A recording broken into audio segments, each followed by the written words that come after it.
Hello, I'm Kerry George with CIBN Connect, and today I want to talk about building connections in your community.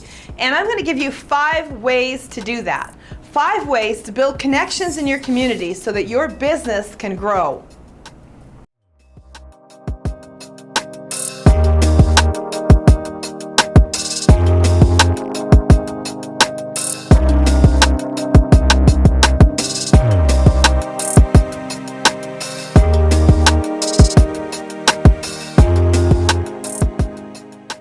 Now, before we start talking about the 5 ways to build community, I want to talk about why would you want to do that? Well, you need to have followers, you need to have people watching what you're doing, you need to have an audience if you're going to get any kind of communication out to a group of people. Would you agree? How many people should you have in this audience? Well, you definitely don't want to have 39 followers on Twitter, okay? And you definitely don't want to have just 500 people following you on Facebook. And you definitely need more than a dozen people to be talking to as potential clients. Actually, the number that you need is about 10,000 people following you in your local community in order for you to get your message out with any effectiveness. I've met people who've told me, oh, social media marketing doesn't work, or oh, I had a grand opening and nobody came. What? I'm going to tell you today why that is. It's because you don't have 10,000 connections. You have to have at least 10,000 or else you're shouting your message into an empty room. These 10,000 connections should be from your local community, from the area that's surrounding you, and they should be real people. They shouldn't be bots that are following you from some country where they don't speak your language. They should actually be people that are in your local market and in your target market surrounding you that could possibly do business with you. Now let's talk about the 5 ways of building this community. Number 1, join your local Chamber of Commerce. Yes, for most communities, this is a great idea. It might be one of the gathering places in your area where businesses are getting together, where ideas are flowing, and where you can actually have some communications with other people.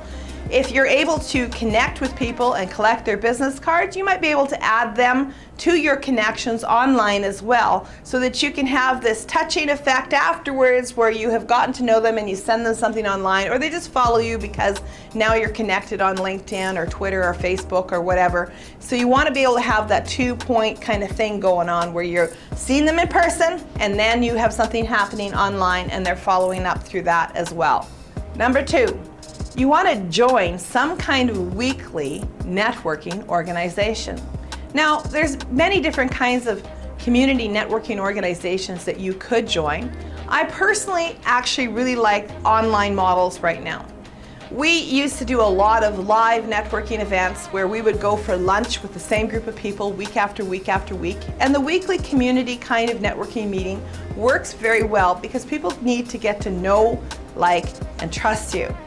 You see, if you only go occasionally out to where the big group is, you might feel really, really great about that because you're thinking, I saw 200 people tonight, but nobody even remembered who you were.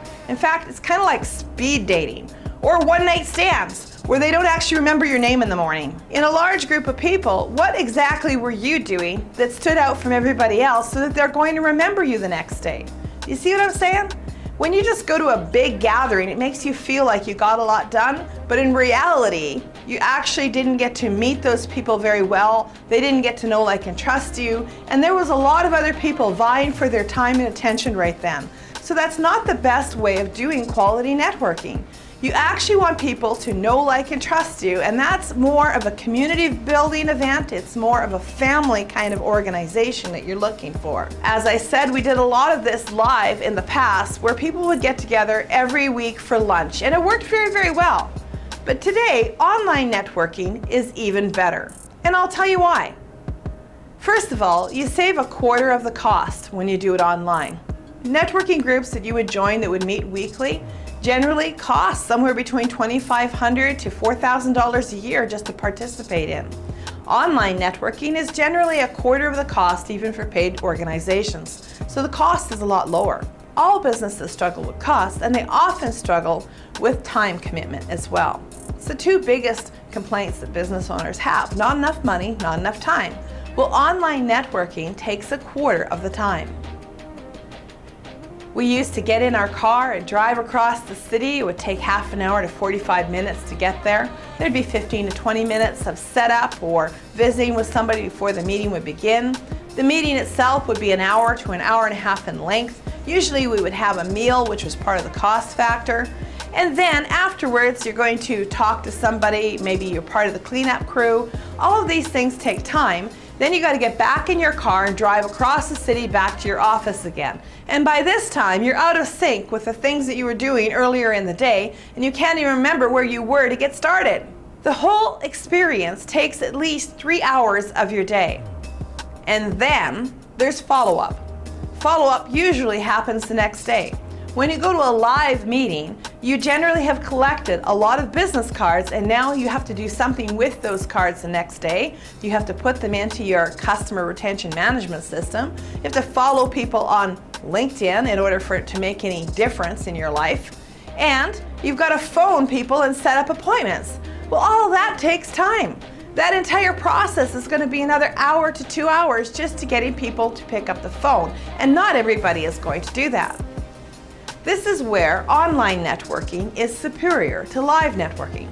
Because, for instance, in our organization, CIBN Connect, we let you book the appointment while you're in the meeting. So if you book a meeting from the meeting while you're in the meeting, you don't have to book any meetings tomorrow. And that means you get to save an hour of your time. And isn't that fabulous? In these online weekly meetings, you get to build relationship with people and book one-on-one appointments, which can be done face-to-face locally or online the next day or throughout the week. It's a great time-saving activity. These weekly groups help you build relationships, and relationships are the reasons why people would give you that quality warmed-up lead. Weekly groups is a great place for you to be building your entire community. Now, as you're building connections, let's come to number 3, which is online community building. Online community building should be an extension of your live community building or your networking community building. So all of those people that you have gone out and met that were part of the network, what do you do next? As I mentioned, you want to connect with them on LinkedIn. You want to friend them on Facebook. And you want to follow them on Twitter. Why would you do that? Well, it takes 7 to 14 touches to get a sale. Okay, so if it takes 7 to 14 touches to get a sale, that means the first time you have an appointment with them, chances are they're not going to actually buy from you the first time that you pitch them on anything. Is that right? Are you like me where not everybody buys from you the first second they meet you? I think many business owners struggle with that. So how do you get people warmed up enough to actually purchase from you? You have to touch them 7 to 14 times. And this takes a little bit of effort. However, a lot of it can be automated. You could actually add them to your LinkedIn connections, for example, and just consistently program things to say on LinkedIn, and they feel like they've been touched when they haven't been. Not personally anyway, and not in a creepy way, because they actually opted in to be connected on LinkedIn, and they feel like you've actually taken an interest in them because they've been following you as you go along and say these things on social media. The same is true for Facebook as you post on Facebook, and the same is true for Twitter or any other social media sites where people might be following along. This online community building helps you grow connections and a following, and the more that you have, the better it is. This means that if you run some kind of event and you put it on social media or you send it out to your email list, more than one person is getting it, so therefore people may actually show up for whatever it is you're doing.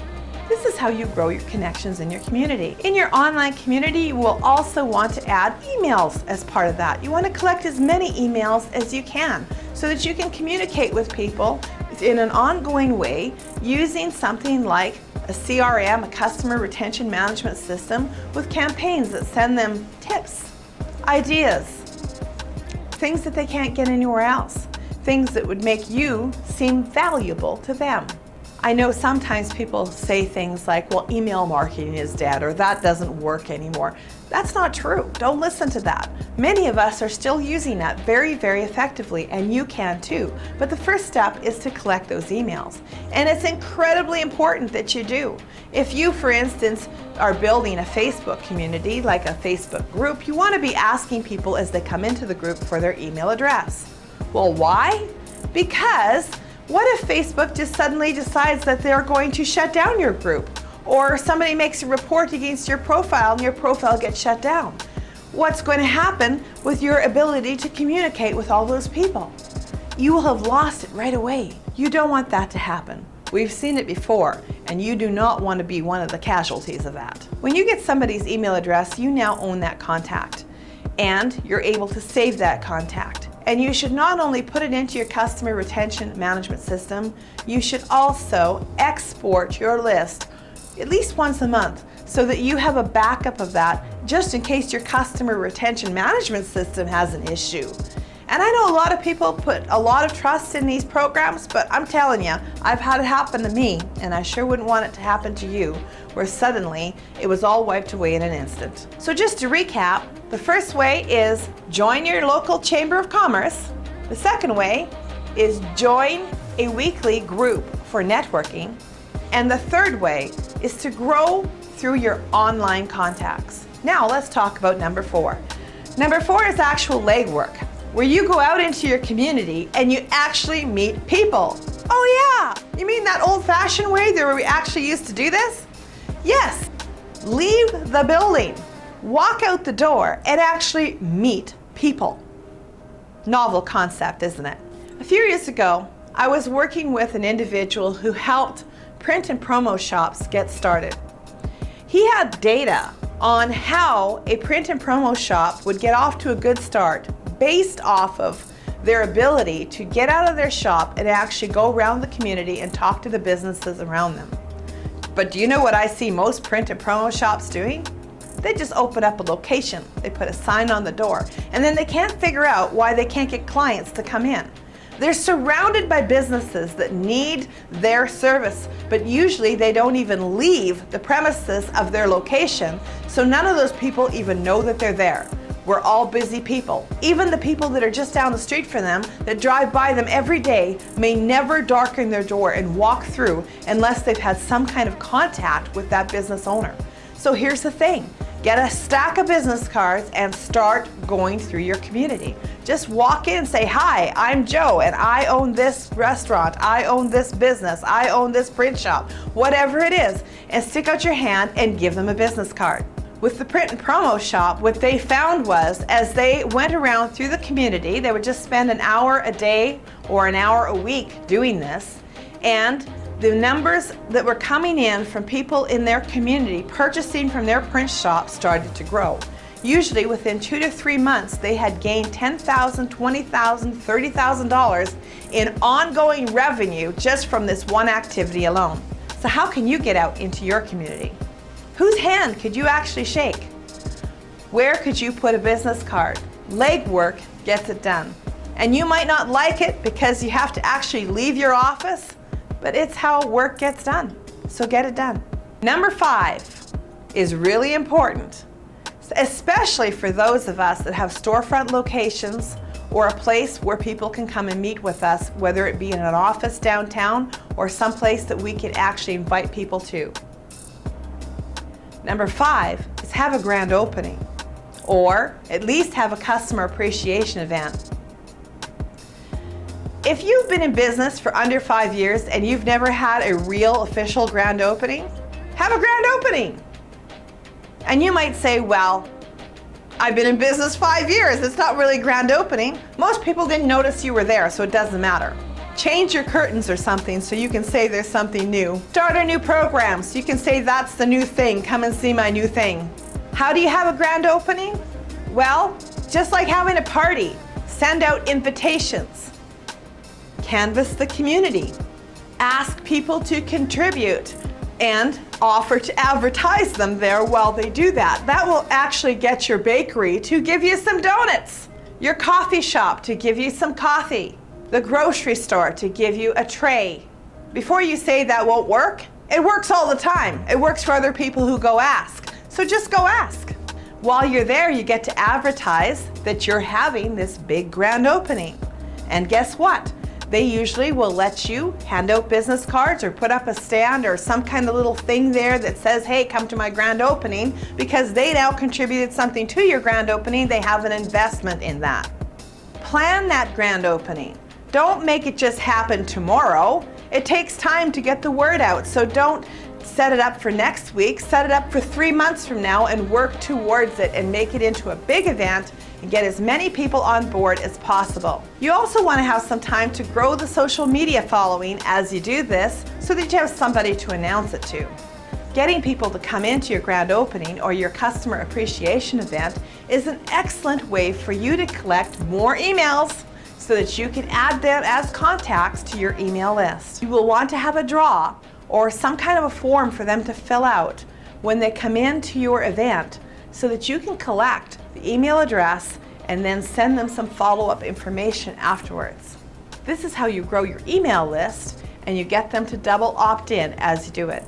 If you don't have anybody to invite to your grand opening, then just simply follow through steps 1 through 4 before you do the grand opening and you'll have people to invite. Let's go through those again, shall we? Number 1 is you're going to join your local Chamber of Commerce.